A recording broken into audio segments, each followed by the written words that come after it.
Olá pessoal, bom dia. Estamos aqui de volta, espero que todos estejam bem. Estamos vivendo uma situação atípica, né? Mas temos que retornar à nossa vida, retornar às atividades escolares. As férias acabaram, essas férias forçadas que nós tivemos nesse período de muita tribulação, né? Muita tensão. Mas vamos seguir em frente, acreditar que tudo vai dar certo, né? E nós vamos dar continuidade ao nosso conteúdo.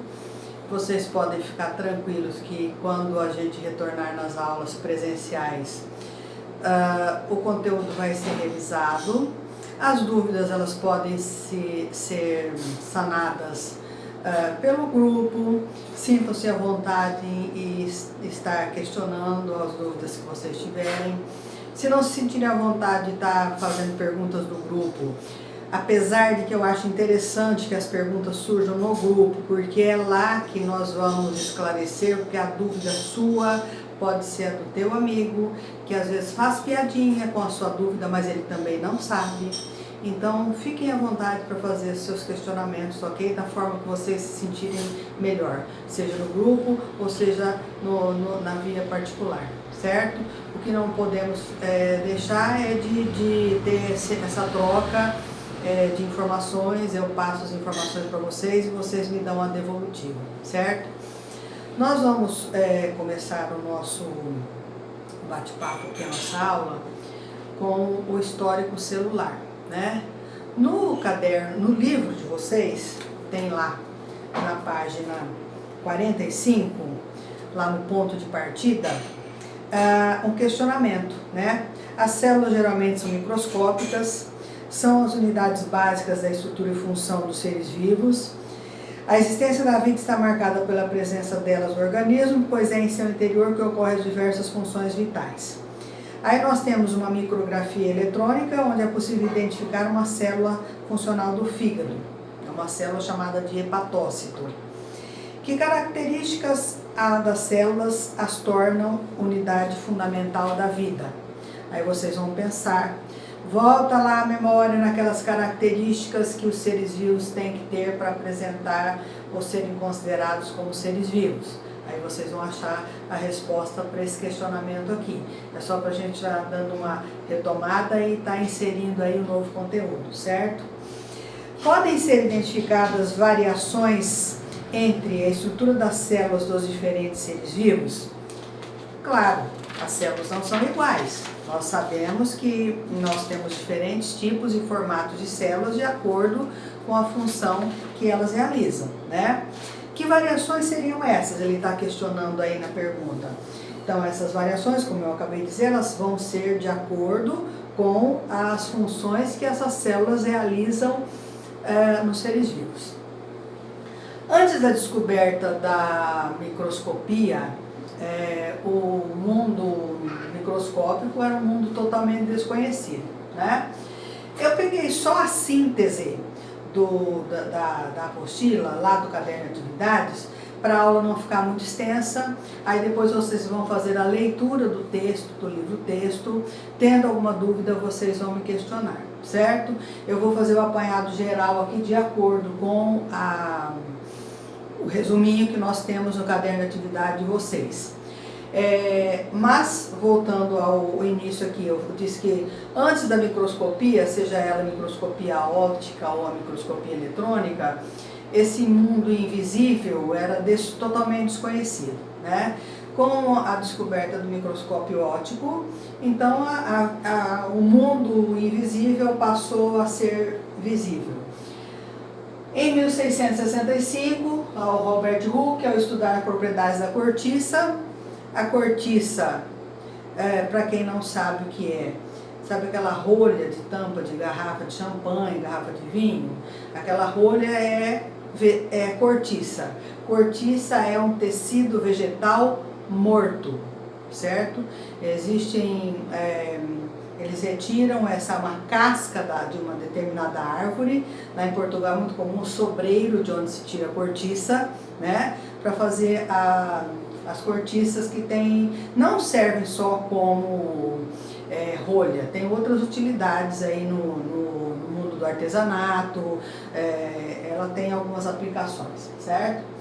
Aí ele percebeu, quando ele analisou, ele colocou uma película bem fininha da cortiça no microscópio óptico, bem simples que ele tinha na época, e ele percebeu que tinha espaços vazios. Aí a esses espaços vazios ele deu o nome de célula, ou celas.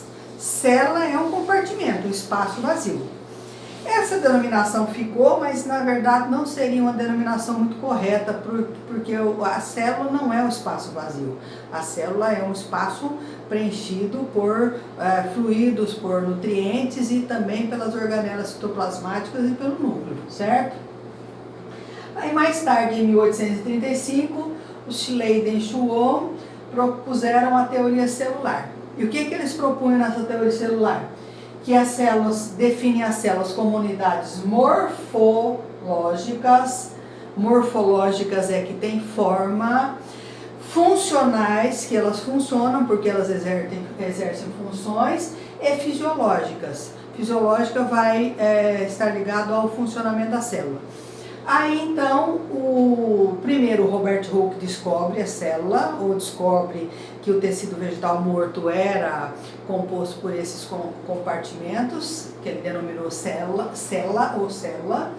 O Schleiden e Schwann propuseram a teoria celular, que elas eram unidades morfofisiológicas e funcionais, né? E com isso, eles foram descobrindo esse mundo microscópico até que chegam no vírus, né? Só que os vírus não são formados por células. Com o advento aí da nossa pandemia, então está se ouvindo muito falar de vírus, só que o vírus é uma estrutura molecular, né? Eles são parasitas intracelulares obrigatórios, porque eles só vão ter vida quando eles estiverem no interior de uma célula. A partir do momento que ele está disperso pelo ambiente, ele não tem vida. Às vezes tem poder de contaminação, mas ele não é vivo, né? Além disso, não são capazes de se reproduzir e necessitam de células hospedeiras para realizar a função. Ele só vai estar vivo quando ele se introduzir no interior de uma célula. E uma coisa legal, né, que tem, inclusive naquele vídeo que eu coloquei para vocês, se vocês assistiram, a respeito do coronavírus, que o porquê que o pulmão do ser humano é tão afetado, né? Afeta tanto a função respiratória, porque é a região do corpo do indivíduo onde o vírus vai ter uma aderência maior, ele tem uma afinidade maior com a superfície das células pulmonares. Aqui nós temos, falando dessa célula, unidade biológica e estrutural dos seres vivos, formada por membrana, citoplasma e núcleo. Isso aí é sabido, né? Desde das crianças menores, que a célula é a unidade básica e fundamental de todos os seres vivos. Por quê? Porque a célula é capaz de realizar as funções básicas e vitais de qualquer ser vivo, certo? Aqui ele coloca na imagem, mostrando uma célula procariótica e uma célula eucariótica. Deixa eu abaixar a tela aqui. Fazendo a comparação, né? Lá no início do volume 1 ainda, nós já falamos sobre as células procarióticas, então, de uma forma grosseira, a gente poderia dizer que célula procariótica é aquela célula mais simples. O único ser vivo, o único reino que tem esse tipo de célula é o reino moneira, ou seja, as bactérias, que vão apresentar essa célula, geralmente são simples. O material genético dela está disperso no citoplasma, porque ela não tem uma membrana nuclear definida. Apresenta um único cromossomo. A maioria não tem membranas internas e é o tipo celular característico das bactérias e as cianobactérias. Agora, as células procarióticas é geralmente maior.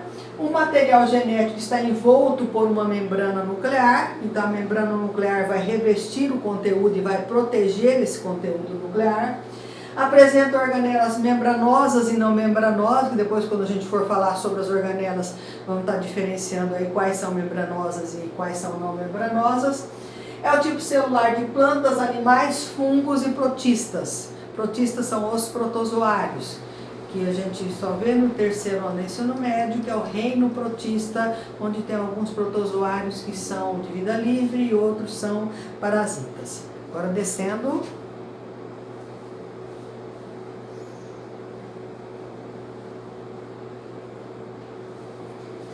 Só um minutinho, pessoal. Aí depois nós vamos iniciar o estudo da membrana, né? Já definimos a célula, então agora a gente vai estudar a célula de forma separada. Porque não tem como você, mesmo sendo uma unidade básica, fundamental, tão pequena, não dá para você estudar ela toda de uma vez, né?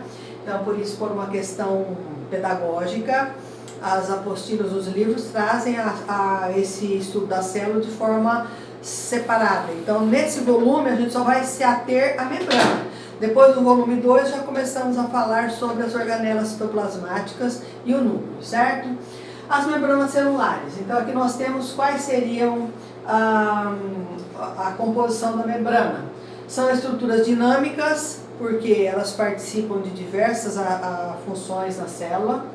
Revestem a célula externamente, podem compor organelas internas, porque tem as organelas, eu acabei de falar que tem as organelas membranosas e não membranosas, então a célula pode ter a sua membrana, que é chamada de membrana plasmática, depois na estrutura interna membranosa ela vai ter uma outra membrana.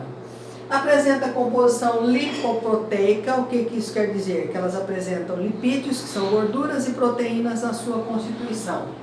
Protegem a célula, que ela é como se fosse uma embalagem, né, que vai proteger a célula do interior. São semipermeáveis. O que isso quer dizer?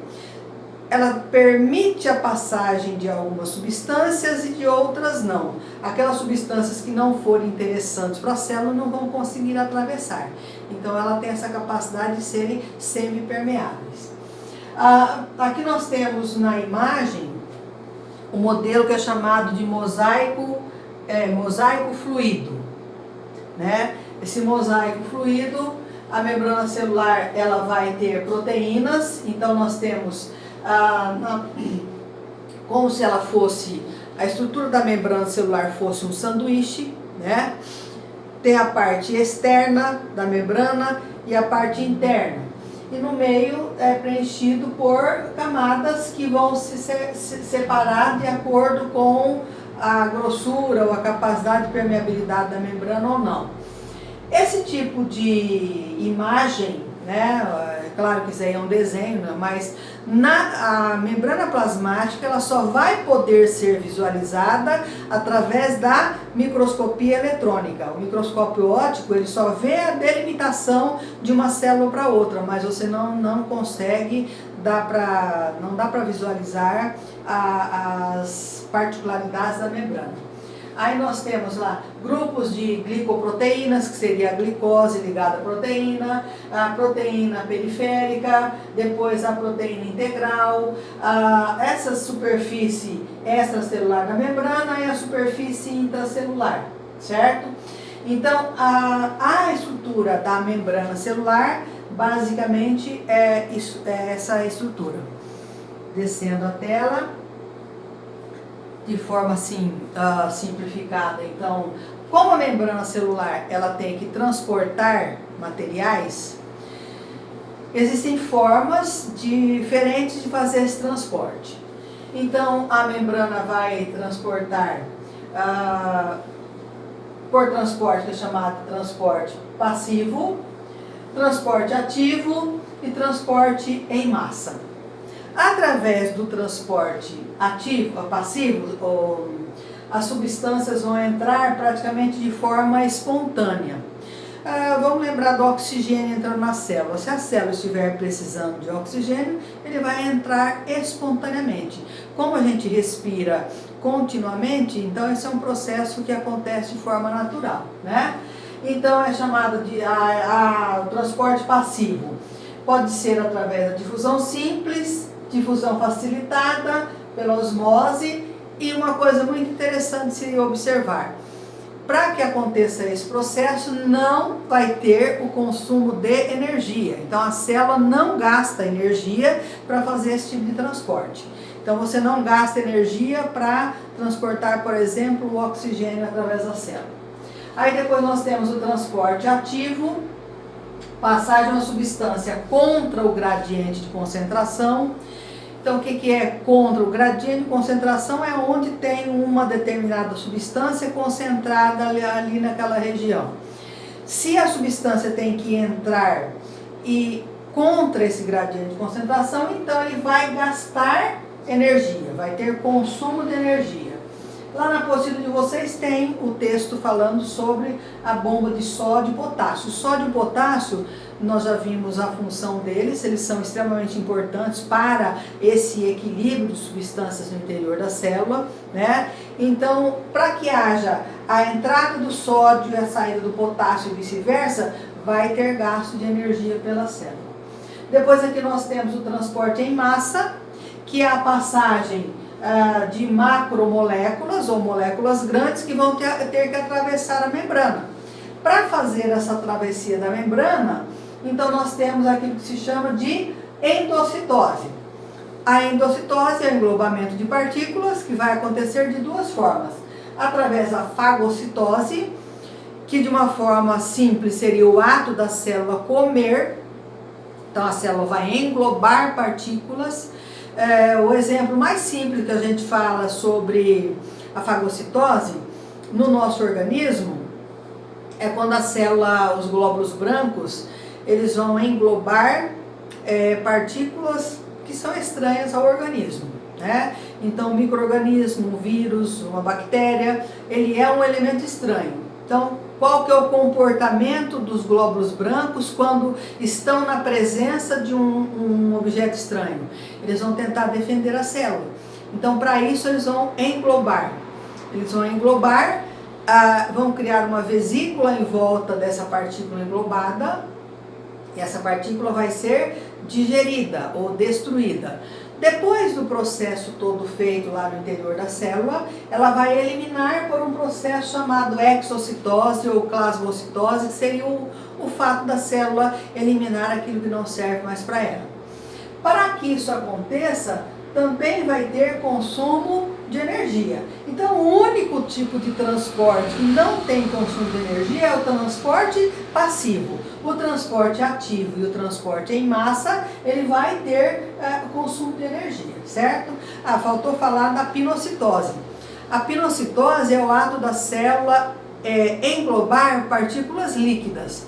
Só que no caso da fagocitose, ela vai emitindo aquilo que se chama de pseudópodes, né? Ou falsos pés. Na pinocitose, a célula cria uma reentrância, né? Ela faz uma invaginação e vai permitir que aquela gotícula de substância que entra no interior da célula seja incorporada. Então vai formar-se uma vesícula ao redor dela também e vai ser incorporada ao conteúdo celular. Deixa eu baixar a tela aqui. Aí vem os exercícios. Não. Então, pessoal, para iniciar a nossa revisão, seria essa primeira fala aqui, certo? Eu vou colocar também à disposição de vocês o vídeo que tem do positivo, né?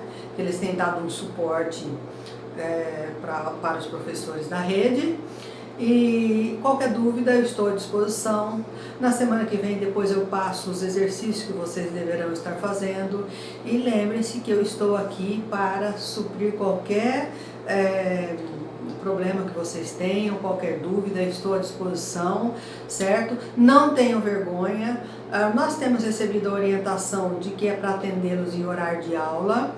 Eu sei que às vezes você perde o seu horário, principalmente nós que temos primeira aula algum dia, como a gente está nesse período diferencial, né? Então não tem problema se vocês quiserem estar pedindo depois, só não me mandem mensagem à noite, mas no seu período aí, a hora que você se adequar. Se eu não responder na hora, depois eu respondo, tá? Pode mandar mensagem de áudio, o que sinta-se à vontade, tá? O importante é que vocês não percam o foco e a gente continue tendo esse meio de comunicação como um meio para vocês facilitarem a aprendizagem, tá? Bom dia para vocês, fiquem com Deus.